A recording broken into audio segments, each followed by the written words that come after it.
Hi, hello friends. How are you? I hope you have watched the Ethers lecture number 2. In that I have started the preparation of ethers and preparation of ethers particularly by using dehydration of alcohols, and also Williamson most important method of preparation of ethers is Williamson synthesis, also we have given it to you. Now today I am going to discuss lecture number 3. What are the additional examples of preparation of ethers like alkoxy, mercuration, demercuration methods, as well as some of the most important aryl ethers preparations, and there are some limitations. What are the limitations in Williamson synthesis? Why we cannot easily prepare this aryl ethers by taking particular alkyl halides, aryl halides, and okay. Shall we start the class? Let us start the class.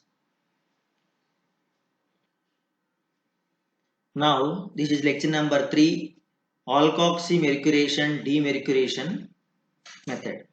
Usually these methods will be used to prepare ethers from alkenes. As we have already observed, the alkoxy mercuration demercuration methods in the alcohols concepts also. But in this, we are going to take alcohol and one of the compound, we will call it as mercuric acetate. First we will prepare one intermediate. That intermediate we will call it as alkoxy mercuric intermediate. We will prepare alkoxy mercuric intermediate. So after preparing that one, we will utilize sodium borohydride followed by hydrolysis, basic hydrolysis, to get ethers. That means what is the main theme of this alkoxy mercuration demercuration method is an alkene with an alcohol. Alkene will be treated with alcohol in presence of mercury salts. What are those mercury salts? That may be mercuric acetate or mercuric trifluoroacetates. They will lead to the formation of alkoxy mercuric intermediate, and that will be treated with sodium borohydride NaBH4, as you know. This is the particular reducing agent which will provide hydrogens from the basic medium to the compound to give ethers. In this mercuric acetate formula HgOAc twice, or mercuric trifluoroacetate formula HgOCOCF3. If you see an example here, whatever we have shown in the bottom line, in this example, one alkene is there, that is cyclic compound, cyclohexene is there, which is treated with isopropanol to get ethers. This is the ether, isopropyl cyclohexyl ether. This is the compound obtained. But with another very simple example, how this alkoxy mercuration and demercuration can be understood, we'll see. See, we have taken one alkene here. What we have taken, this is an alkene we have taken, and this alkene is treated with ROH is nothing but alcohol, and in the presence of mercuric acetate. So this is nothing but mercuric acetate. So what will happen? This mercuric acetate contains mercury with the positively charged acetate ion that will attack on the unsaturated carbon at one end of the unsaturated carbon, which is receiving the electron density after shifting the electrons, electronic displacement. And the other end of the unsaturation, what will happen? This alkoxy group will attack on the carbon, unsaturated carbon. So then we will get one intermediate, and this is the intermediate.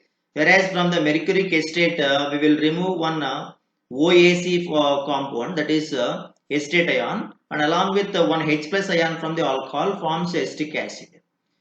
And what is the intermediate formed here is, the intermediate formed here is this one. This is the intermediate we have formed. And in this HgOAc, if it is not there, and in place of this one if you put hydrogen, then definitely it will become an ether. So for that purpose we will do demercuration in the presence of sodium borohydride, and which will add hydrogens, and automatically this mercury K state will be getting removed. So that means at that time what will happen, this mercury K state whatever is there, the mercury K state mercury will be separated, and acetate ions whatever acetate ions are there, that will become acetic acid ACOH here. So what is the requisite number of hydrogens are there, that hydrogens we are going to take here in this reaction, that will be supplied by sodium borohydride to this intermediate. So final product obtained here is called as ether. Okay, let us move to the next example. Another kind of ethers we will call it as aryl ethers. Aryl ethers. On seeing this information, I hope you all understand that aryl means that is a benzene ring. Phenyl group is there, and that phenyl group is going to attaches with one alkoxy group. That means the alkoxy group or any kind of phenoxy group. Okay, so this is the general formula of aryl ethers. O R dash. So we can assume R as alkyl group or R dash as any kind of phenyl group. So let us see how can we prepare aryl ethers. First of all, we need a benzene ring, and we have phenols are best suggested in this method. They are said to be easily converted into aryl ethers as alkyl aryl ethers by the reaction in the alkaline solution. As you know, phenol in the alkaline solution, it will happen phenoxide ion. It forms phenoxide ion. So after formation of phenoxide ion, as you all know, that sodium phenoxide can be easily treated with alkyl halides to give aryl ethers. In this, if you would like to prepare methyl ethers, that means if this alkyl group is a methyl group or alkyl group is an ethyl group, means you can take dimethyl sulfate or diethyl sulfates which are said to be frequently used instead of expensive methyl halides and ethyl halides.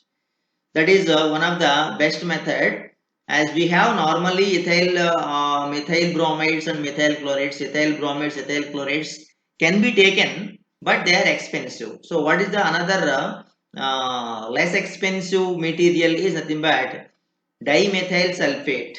So if you take this one, the dimethyl sulfate automatically forms aryl ethers. If CH3 attached to that OR in the place of R is there, that is called as anisole. If C2H5 is there in place of R, that is called as phenetol. Okay. Let us see how that anisole will be prepared. So anisole, what is anisole? Anisole is called as methoxybenzene. So to prepare methoxybenzene, we have to take phenol, and phenol will be treated with sodium hydroxide form sodium phenoxide. Will be treated with methyl bromide, and in this phenoxide ion whatever is there, that will attack on the methyl group, and sodium go along with the bromine forms sodium bromide, and will get anisole is the final product in this method. But in this method, what is the drawback is this method we can implement, but this methyl bromide is said to be expensive. That time we can take another alternative which is less expensive compound, methyl sulfate. The reason behind taking methyl sulfate is nothing but in this we have this methyl sulfonate groups are there, that is CH3SO4 groups are there. They are mesylates said to be good, better leaving groups compared to bromide ion. That is why it is better to take methyl sulfates instead of methyl bromides to make fast reactions in this preparation of anisole. So phenol treated with sodium hydroxide forms sodium phenoxide, followed by methyl sulfonate reaction. In this also phenoxide ion attacks on the methyl group of methyl sulfonate and forms anisole, and separated out compound is byproduct is sodium mesylate is formed in this. So which method is better method in this methods is second method is the better method, B method. Why? Because to prepare any salts, this methyl sulfonates are said to be better leaving groups than bromides. Okay, hope you understand. Let us move to the phenol cases. Phenol. Phenol is also called as ethoxybenzene. Ethoxybenzene. Whereas phenol, if you take convert into sodium phenoxide is common. But in place of methyl group, you take ethyl group, that is called as diethyl sulfonate. This is nothing but diethyl sulfonate or ethyl sulfonate. Ethyl sulfonate. So this is nothing but ethyl sulfonate. So this ethyl sulfonate, if you take, then what will happen? Ethyl group will be attached to the phenoxide group, and after that this compound convert into phenol. Phenol is nothing but ethoxybenzene, and separated out by byproducts and nothing but ethyl sodium sulfate. Sodium ethyl sulfate. Next one. What is another type of ether we have is called as benzyl phenyl ether. Benzyl phenyl ether. So in the aryl ether cases, we have one group attached to the phenoxide group is benzyl group is there. Then that ethers are called as benzyl phenyl ethers. So in this benzyl phenyl ethers, one compound we have to take, that is nothing but sodium phenoxide. So sodium phenoxide, as usual, that can be obtained from phenol by treating it with sodium hydroxide. Treated with benzyl bromide to give benzyl phenyl ether. So benzyl phenyl ether is obtained in this case. That is pH I am writing as benzyl phenyl group, that is C6H5 with CH2 is called as benzyl, and benzene ring without one hydrogen is called as phenyl. So phenyl, benzyl phenyl ether. Sodium bromide is separated out. Let us see one important note in this also we have. If you take alkyl halide propyl bromide with sodium phenoxide, you can get phenyl N-propyl ether. But if you take this propoxy, the sodium propoxide with bromobenzene, there won't be any kind of reaction takes place. Why? Because these reactions looks like Williamson reactions only, but in the Williamson reactions, these aryl halides cannot be used. Why? Because in the synthesis, their low reactivity is one of the important thing towards the nucleophilic substitution reactions. And moving on to the preparation of epoxides, another important topic is called as epoxides. Means they are cyclic compounds. That is nothing but whatever ethylene oxide is there, the ethylene oxide is called as epoxide. And epoxides can be prepared by the oxidation of alkene using peroxy acids. So organic carboxylic acid is RCOH. You take RCOO triple OH is there, that is called as peroxy. In this peroxy bond is there. This is what we will call it as organic peroxy acid. So in this organic peroxy acids, if they are treated with this alkenes like alkoxy mercuration type, also here we have the same methodology, but the double bond whatever is there between the two carbons will be allowing the attack of this peroxy groups, peroxy alkyl groups, and finally gives an epoxide, alkyl epoxide. So which was already discussed in our previous session of chemical properties of this alcohols. You can also refer that one. So coming to this important reaction, this R-COOH formed, that is carboxylic acid. Okay, hope you understand this all methods what were discussed in this session, and we started this session with alkoxy mercuration, demercuration method and its mechanism.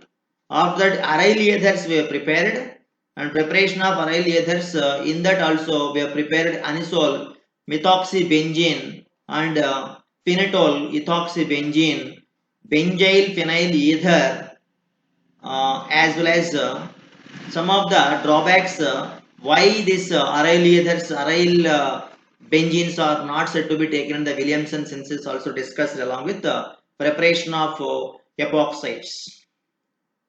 Okay. Okay, dear friends.